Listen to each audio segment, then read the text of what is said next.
Lewis structure या Lewis dot structure, ये आपका टॉपिक है। ये अणुओं तथा बहुपरमाणिक आयनों के इलेक्ट्रॉनिक संरचनाओं के प्रस्तुत करने के लिए अष्टक नियम एवं साझाकृत इलेक्ट्रॉनों के युग्म के आधार पर एक विधि को प्रस्तुत किया गया जो लुईस संरचना बिंदु सूत्र कहा गया। इसमें तत्वों के चारों ओर संयोजी इलेक्ट्रॉनों को बिंदुओं द्वारा दिखाया जाता है। जैसे मान लीजिए कि हाइड्रोजन के पास हमारा एक इलेक्ट्रॉन है, इसी प्रकार अगर हमारा सोडियम हुआ तो उसके पास एक इलेक्ट्रॉन हुआ, पोटेशियम हुआ तो एक इलेक्ट्रॉन हुआ, अगर हमारा अल्युमिनियम हुआ तो 3 इलेक्ट्रॉन हुआ, फास्फोरस हुआ तो 5 इलेक्ट्रॉन हुआ, इस तरह से नाइट्रोजन हुआ तो हमारे पास 5 इलेक्ट्रॉन हुआ। ऐसे ही यौगिक तथा आयनों को इलेक्ट्रॉनिक बिंदु सूत्र लिखते हैं। समय के साथ ध्यान रखा जाता है कि तत्व के सभी परमाणु के अष्टक या द्वियक पूर्ण होता है। इसमें 1, 2, 3 बंध को क्रमशः 2, 4, 6 बिंदुओं द्वारा दर्शाते हैं। जैसे मान लीजिए कि हमको सिंगल इलेक्ट्रॉन से मतलब है, तो ऐसे कर दिए तो ये क्या हो गया, सिंगल इलेक्ट्रॉन हो गया। अगर हम ऐसे कर दिए तो ये डबल हो गया, अगर हम ऐसे कर दिए तो ये ट्रिपल हो जाएगा। अब हम एक छोटा सा एग्जाम्पल लेके चल रहे हैं। CH4, इसमें C है जिसके पास 4 इलेक्ट्रॉन है और एक हाइड्रोजन है जिसके पास 1 इलेक्ट्रॉन है, और चारों हाइड्रोजन जो है इस कार्बन से जुड़ा हुआ है। तो सबसे पहला काम हम करेंगे, इस तरह से कार्बन कर दिए और हाइड्रोजन को हम थोड़ा सा चेंज इलेक्ट्रॉन के रूप में कर दे रहे हैं ताकि आपको समझ में आएगा। और ये जो है हाइड्रोजन को 2 इलेक्ट्रॉन चाहिए, मिल गया। चारों तरफ से 2-2 इलेक्ट्रॉन इसको चाहिए, मिल गया। इधर से भी मिल गया, ये भी मिल गया, और इसको चाहिए 8 इलेक्ट्रॉन, सो इसको भी 8 इलेक्ट्रॉन मिल गया। इस तरह से ये कार्बन जो है एक एक सिंगल बॉन्ड जो है बना करके और मीथेन का निर्माण कर दिया।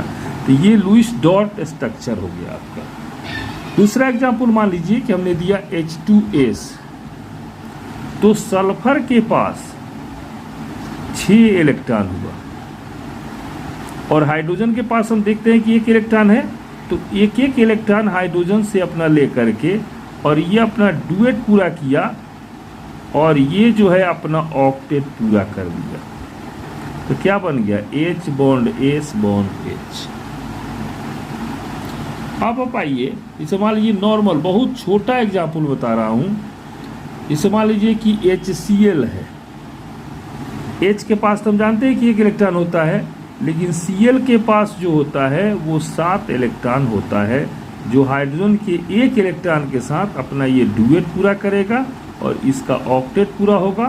तो इस तरह से H और Cl बन जाएगा। अब आप देखिएगा कि एक होता है H2SO4 जो बहुत लंबा कंपाउंड है। इसमें क्या होता है कि सल्फर के पास जो होता है वो 6 इलेक्ट्रॉन होता है, इसके साथ एक ऑक्सीजन, दूसरा ऑक्सीजन और तीसरा ऑक्सीजन, चौथा ऑक्सीजन जुड़ा हुआ रहता है। ऑक्सीजन अपना एक एक इलेक्ट्रॉन दे करके और यहाँ पे आपको जो है यहाँ एक ही इलेक्ट्रॉन होगा और यहाँ पे इलेक्ट्रॉन नहीं होगा, ये लोन पेयर दिखाया जाएगा। यहाँ पे एक ऐसे इलेक्ट्रॉन हो जाएगा और यहाँ जो है हाइड्रोजन एक सटेगा और यहाँ एक हाइड्रोजन सटेगा। ये अपना डुएट पूरा करता है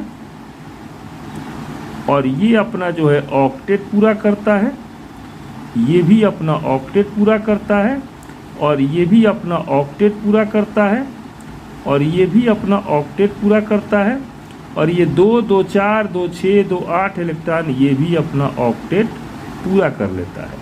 तो स्ट्रक्चर बनता है इसका H bond S, H bond O, bond S, bond O, bond H, एक सिंगल बॉन्ड, ये सिंगल बॉन्ड, ये सिंगल बॉन्ड, फिर ये सिंगल बॉन्ड। अब यहाँ देखने को आता है कि यहाँ 2 ही इलेक्ट्रॉन है, ऊपर से कोई इलेक्ट्रॉन नहीं है, तो यहाँ ये हो जाएगा कोऑर्डिनेट बॉन्ड और नीचे भी हो जाएगा कोऑर्डिनेट बॉन्ड। क्योंकि कोऑर्डिनेट बॉन्ड हम कहते हैं कि देने वाला सल्फर दे रहा है तो उसका टेल सल्फर की तरफ रहेगा, जो लिया ऑक्सीजन उसका हेड उधर रहेगा।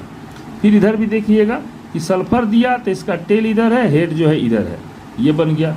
इसके आधार पर आप बना सकते हैं Na2SO4 K2SO4, ये 2 एग्जाम्पल अपने आप बना सकते हैं, इसमें किसी को कोई कहीं से दिक्कत नहीं होगी। HCl बना, यहाँ आप NaCl बना सकते हैं, KCl बना सकते हैं, AgCl बना सकते हैं। इस टाइप पे आप इतना सवाल बना सकते हैं। H2S है, यहाँ आप बना सकते हैं K2S, यहाँ बना सकते हैं Na2S। एक टाइप के सवाल ये बन सकते हैं आपसे आसानी से। CH4 बनाए हैं, CCl4 बना सकते हैं इसके आधार पर, तो कोई दिक्कत नहीं है। इसको आगे हम बढ़ाते हैं और लेके चलते हैं कि अब NaOH अगर हुआ तो इसके आधार पर हम क्या कर सकते हैं, KOH बना सकते हैं, AgOH बना सकते हैं, 2 सवाल बना सकते हैं। O का जो होता है वो आपका होता है यहाँ पे 6, एक तरफ सट गया H और एक तरफ सट गया Na को चाहिए 2, H को चाहिए 2, पूरा हो गया, और इसको चाहिए 8, ये भी पूरा हो गया। तो क्या बन गया, Na bond O bond H। इस आधार पर ये 2 आप सवाल बना सकते हैं, कोई दिक्कत नहीं है।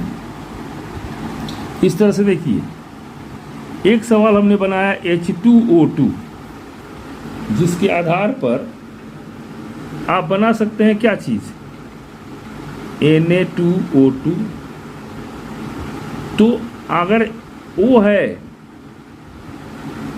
तो इधर 1 इलेक्ट्रॉन, इधर 1 इलेक्ट्रॉन, इसका 2 और 2 और इसका इलेक्ट्रॉन, तो 2 1 3 2 5 1 6, 1 3 1 4 2 6, इधर हाइड्रोजन सटा देंगे और इधर हाइड्रोजन सटा देंगे, तो ये डुएट बन गया, ये भी डुएट बन गया।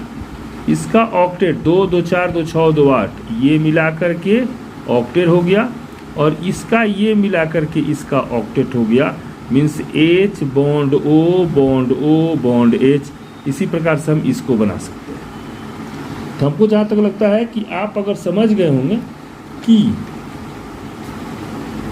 ये जो लुईस डॉट फार्मूला है वो कैसे बनता है और किस तरह से बनता है। इसमें अगर कोई दिक्कत होता है तो आप फिर हमसे पूछेंगे, मैं